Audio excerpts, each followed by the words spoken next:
Bonjour à tous, aujourd'hui nous allons faire un cours sur les scanners, le clavier, comment on récupère une entrée clavier en Java lorsqu'on code en ligne de commande.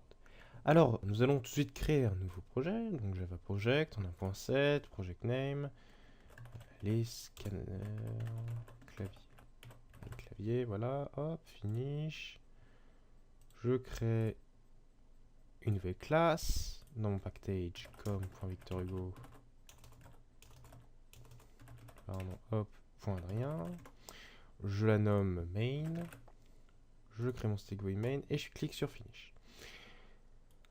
Donc aujourd'hui nous allons apprendre vraiment à récupérer l'entrée clavier, récupérer ce que l'utilisateur va nous donner. Nous avons pour cela un objet qui s'appelle scanner. Un objet, je vous l'ai dit, c'est comme une super variable. Donc, par exemple ici on va déclarer int nombre, string ligne, char caractère. Maintenant, nous allons déclarer ce qu'on appelle un scanner, en fait. Scanner le clavier, donc scanner, vous voyez, comme quand on déclare une variable, scanner espace clavier, donc c'est de type scanner. Ça s'appellera clavier, et ici on va rentrer juste égal new scanner. Et entre parenthèses, on met enfin system.in. Cette ligne de code, vous n'avez pas à savoir vraiment ce qu'elle signifie, juste à la prendre par cœur, on va dire. C'est pas très compliqué, scanner clavier égale new scanner. CTRL majuscule O pour générer les importations à faire, puisque scanner n'est pas inclus dans Java par défaut, il faut importer un petit outil. Et voilà, donc maintenant, je vais vous montrer comment on utilise ce clavier. Donc le scanner, donc ici sous le nom clavier, a plein de fonctions pour récupérer plein de choses différentes. Donc on va un peu les survoler, donc on va faire clavier point. Une première chose qui s'appelle close. Donc close, ça va pas vous servir réellement, ça sert à fermer le scanner. Les choses qui vont être les plus importantes et vraiment à retenir, c'est les next. C'est-à-dire tout ce qui commence par next. Vous voyez ici qu'on en a pas mal, donc next, next big decimal, next big integer, next boolean, next byte, next double, next float, next int, next line, next long, next short. Voilà, tout ce qui commence par next est à retenir. CTRL espace, les trois premiers on s'en fiche, c'est à partir d'ici que c'est intéressant. Vous voyez ici qu'en fait, ça s'utilise next. Et après, vous dites le type de données que vous souhaitez avoir. Ce qui est pas mal, c'est qu'ils auraient très bien pu faire récupérer juste la ligne, et après, c'est à nous de nous débrouiller pour le convertir, par exemple, en integer. Si on récupère une ligne qui est un string, et on doit convertir en integer. Ici, il s'occupe de gérer automatiquement et de créer des erreurs si on n'entre pas ce qu'il faut. Là, je vous renvoie sur le cours sur le try-catch pour savoir comment on gérera ces erreurs. Par exemple, je veux récupérer dans un premier temps mon nombre. Non, c'est un type integer, donc je vais faire nombre est égal à... Donc mon clavier, point, et donc vous avez bien compris, next int, puisque c'est un integer. Vous voyez ici que ma méthode existe. Après, pour une ligne, ça va être clavier, pour next line. Alors, c'est pas next string ici, c'est next line. Vous voyez ici que ça envoie un string, ça récupère toute la ligne. Pour récupérer mon caractère, caractère, égal, clavier, pour next char, mais ça n'existe pas. Et oui, en effet, c'est pas fait pour récupérer que des chars. Pourquoi? Bon, donc je vais le mettre en commentaire. Pourquoi nextchar ça marche pas? Comme je vous l'ai dit, ça lit ligne par ligne. Donc un caractère, c'est qu'un premier caractère. Donc lui, il peut pas faire ça. Il peut lire que des lignes. Donc il va falloir qu'on traficote un peu pour récupérer un char. Pour récupérer un char, il va d'abord falloir récupérer une ligne.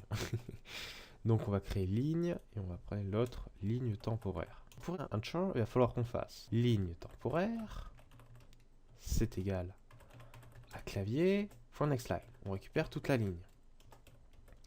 Et ensuite, on va dire que notre caractère, c'est égal à la ligne temporaire, mais charats, donc c'est une méthode pour les chaînes de caractères. Ici, on va dire, on récupère le premier caractère de la ligne. Donc on récupère la ligne, et ensuite on va récupérer le premier caractère de la ligne. Voilà comment on peut traficoter de façon à ce que ça marche. Si on rentre tout, ici on va mettre system.out.println. Réussi. Et on va même pouvoir faire afficher les valeurs qu'on a dit. Donc on va afficher nombre. Ensuite, on va mettre un espace. On va afficher la ligne. Plus, on va mettre un espace. Et enfin, on va afficher le caractère. Voilà. On va faire afficher les informations. Allez, on teste. On lance. On attend un petit peu. Ah oui, c'est vrai qu'il n'y a rien d'affiché au début. Donc je vais faire petit afficher un truc. Donc system.out.println. Si, c'est parti. Alors, hop, on lance. C'est bon, c'est parti. Donc, un nombre 12. Un mot bonjour. Le troisième truc. Une lettre N.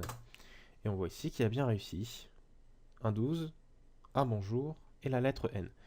Si je rentre un nombre, un mot, et ensuite je rentre plein de trucs, vous voyez ici que ça va bien récupérer que mon premier caractère de ligne. Voilà, donc ça a récupéré un nombre, ma ligne bonjour et mon A, qui est mon premier truc de au revoir. Maintenant, on va voir que cette méthode est vraiment pas sécurisée. C'est-à-dire que dès que je vais pas rentrer ce que je dis, imaginons que je rentre une lettre, à la place d'un chiffre, là, on a une erreur, une exception qui est créée.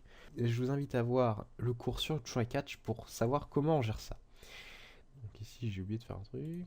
Tac, voilà. Première partie, on déclare nos variables. Deuxième partie, on fait les trucs. Troisième, voilà. Alors attention ici, pourquoi ici on ne saute pas de ligne? Pourquoi? Parce que tout simplement ici on récupère une ligne. Et comme je vous dis, next line, ça fait quoi? Ça récupère toute la ligne. Ça la stocke dans une variable, ou pas. Et ça saute. Donc ici, il va récupérer ma ligne et il va aller en dessous directement. J'ai pas besoin de faire sauter. Alors que next int ou next tout ce que vous voulez, ça va juste lire la ligne et ça va repartir du début. Donc c'est nécessaire de faire cette fonction qui va sauter une ligne.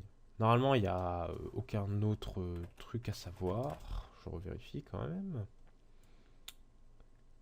Après, il y a des méthodes, find inline, enfin tout ce genre de choses, mais on n'en aura pas besoin pour le moment. Alors là, il y a aussi des méthodes booléennes, c'est asNext.